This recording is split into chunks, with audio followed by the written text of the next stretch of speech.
મહાનગરપાલિકાના કર્મચારીઓ પર સાપરાધ મનુષ્યવધ જેવી ગંભીર કલમો લગાવી સીધા દોષી ઠેરવવાના વિરોધમાં અધિકારી કર્મચારીઓએ ભેગા મળી ઉગ્ર રજૂઆત કરી। સુરત મહાનગરપાલિકાની રાંદેર ઝોન વિસ્તારમાં સ્ટ્રોમ ડ્રેનેજ મેન હોલમાં બાળક ગરકાવ થઈ જવાના કારણે અકસ્માતે બાળકનું અવસાન થયું છે, જે માટે ટેકનિકલ સ્ટાફ વતી પાલિકાના અધિકારી અને કર્મચારીઓ દુઃખ વ્યક્ત કર્યું છે। ત્યારબાદ જણાવ્યું હતું કે આ કિસ્સામાં સ્ટ્રોમ ડ્રેનેજ નેટવર્કનો મેન હોલ ખુલ્લું હોવાના કારણે અકસ્માત થયો હોવાની સંબંધિત વિસ્તારના સુપરવાઇઝર, જૂની ઇજનેર, ડેપ્યુટી ઇજનેર અને કાર્યપાલક ઇજનેરને કોઈપણ જાતની પ્રાથમિક તપાસ કે હકીકતલક્ષી પુરાવો ધ્યાને લીધા વગર મુખ્ય દોષી ગણી તેમના પર સાપરાધ મનુષ્યવધ જેવી ગંભીર કલમો લગાવવાની કાર્યવાહી પોલીસ વિભાગ દ્વારા હાથ ધરાઈ છે, જે ખૂબ જ ગંભીર છે। આ બાબતે સુરત મહાનગરપાલિકા ટેકનિકલ સ્ટાફ મંડળીની માંગણી છે કે તાકીદે નિષ્પક્ષ અને સચોટ તપાસ હાથ ધરવામાં આવે। જો કોઈ કર્મચારીની બેદરકારી કે નિષ્કાળજી ખરેખર જણાય આવે તો લાગુ કર્મચારી પર કાયદાકીય રાહે કાર્યવાહી હાથ ધરવામાં આવે તેમાં કોઈ વાંધો રહેશે નહીં, પરંતુ હાલમાં જ્યાં સુધી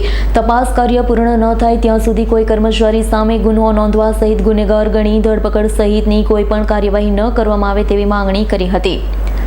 વધુમાં કર્મચારી યુનિયન દ્વારા જણાવાયું છે, સુરત મહાનગરપાલિકા દ્વારા આપવામાં આવતી વિવિધ ભૌતિક સુવિધાઓમાં પણ પાણી અને ડ્રેનેજ વ્યવસ્થા દીઠ 50 કિલોમીટરથી વધુ લંબાઈની નેટવર્ક લાઇન શહેર વિસ્તારમાં ફેલાયેલી છે।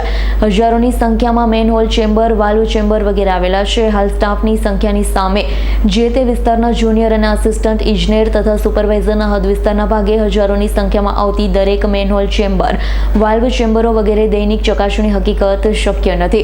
વધુમાં કેટલાક કિસ્સાઓમાં મેનહોલ ચેમ્બર, વાલ્વ ચેમ્બર વગેરેના ઢાંકણા કવરો ચોરી થવાની તેમજ ભારે વાહનની અવરજવરને લઈ ઢાંકણા કવર ડેમેજની ઘટનાઓ બનતી હોય છે।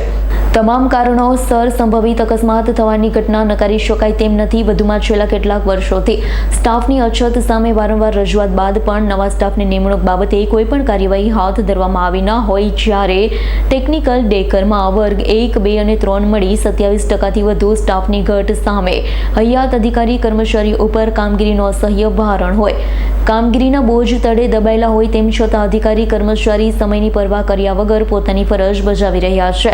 સ્ટાફ તૂટે ખેંચની સામે પણ અધિકારી કર્મચારીઓ મોંઘા મોઢે કામગીરી કરી પોતાની ફરજ નિભાવી રહ્યા છે। અધિકારીઓને કર્મચારીઓની દેખાતી બેદરકારી સામે અવશ્ય વહીવટી સજા મળવી જોઈએ, પરંતુ કામગીરીના બોજ હેઠળ કામગીરી કરતા અધિકારીને બાબતે પણ ધ્યાનમાં લેવાની જરૂર છે। શહેરના ઝોન વિસ્તારમાં કામગીરી દરમિયાન અધિકારી કર્મચારીઓ પર થતા જીવલેણ હુમલા બાદ પણ પોતાના જીવની પરવા કર્યા વગર ફરજ નિભાવી રહ્યા છે। આવા કિસ્સામાં હાલ હોબાળો મચાવતા તમામની માનવ લાગણીઓ કેમ શાંત થઈ જાય છે તે પણ જણાતું નથી। વધુમાં તમામ કુદરતી આપદા આફત સમયે અધિકારી કર્મચારીઓ પોતાના પરિવારની પરવા કર્યા વગર શહેરનું ધ્યાન રાખી શહેરને ઊભું કરે છે। કર્મચારીઓની સખત મહેનતે પરિણામ વખતે વખત શહેરને વિવિધ એવોર્ડ સિદ્ધિઓ મળે છે, જે પણ ધ્યાને લેવા જોગ છે। અંતે ઉપરોક્ત હકીકતને ધ્યાનમાં લઈ રાંદેર ઝોન વિસ્તારમાં બનેલા કિસ્સામાં નિષ્પક્ષ અને સચોટ તપાસ કર્યા બાદ કર્મચારી દોષી જણાય તો સુરત મહાનગરપાલિકાના નીતિ નિયમ મુજબ વહીવટી પગલાં લેવામાં આવે। આવા કિસ્સામાં કોઈપણ કાયદાકીય કાર્યવાહી કરવામાં ન આવે, સાપરાધ મનુષ્યવધ કે અન્ય કોઈપણ કલમ લાગુ કરવામાં ન આવે। સંપૂર્ણ તલસ્પર્શી હકીકતલક્ષી તપાસ પૂર્ણ ન થાય ત્યાં સુધી કોઈ પણ કર્મચારીની ધરપકડ કરવામાં ન આવે સુનિશ્ચિત કરવા માટે પોલીસ વિભાગ સાથે સંકલન કાર્યવાહી કરવાની માંગણી કરી હતી। મારું નામ અજયભાઈ પટેલ છે। સુરત મહાનગરપાલિકા ટેકનિકલ સ્ટાફ મંડળનો હું પ્રેસિડન્ટ છું। અમે જે વરિયાવમાં ઘટના બની અને અકસ્માતે જે દીકરાનું અવસાન થયું છે એના માટે દુઃખની લાગણી વ્યક્ત કરીએ છીએ। અમને સહાનુભૂતિ છે તમામ કર્મચારીને, પરંતુ જે અપરાધ માનવ વધનો જે ગુનો દાખલ કરવાની વાત ચાલે છે અને કર્મચારીને જે હેરેસમેન્ટ કરવામાં આવે છે એના માટે અમે વિરોધ કરવા આવ્યા છે। નિષ્પક્ષ તપાસ થવી જોઈએ।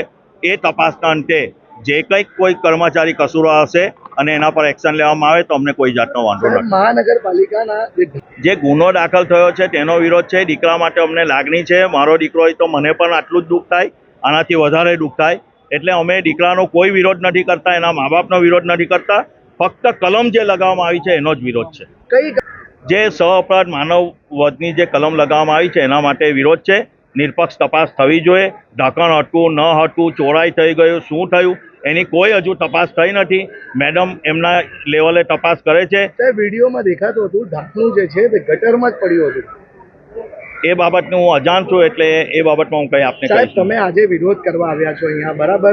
જે ગુનો દાખલ થયો છે તેમાં વિરોધ કરી રહ્યા છો. શું આની પાછળ શું જે અધિકારી હતા, જે લોકો જે કામ કરી રહ્યા હતા, તો તેને શું છાવરવાનો પ્રયત્ન ચાલી રહ્યો છે? કોઈ પણ કર્મચારીને છાવરવાની વાત નથી. કોઈ પણ કર્મચારી, જે પણ કર્મચારી કસૂરવાર હશે એને મેડમ એક્શન લેશે. સુરત મહાનગરપાલિકાના કમિશનર, એમાં અમારો કોઈ વિરોધ હશે નહીં. Bureau report S9 news Surat. અમારી તમામ માહિતીથી અપડેટ રહેવા માટે જોડાયેલા રહો S9 ન્યૂઝ સાથે.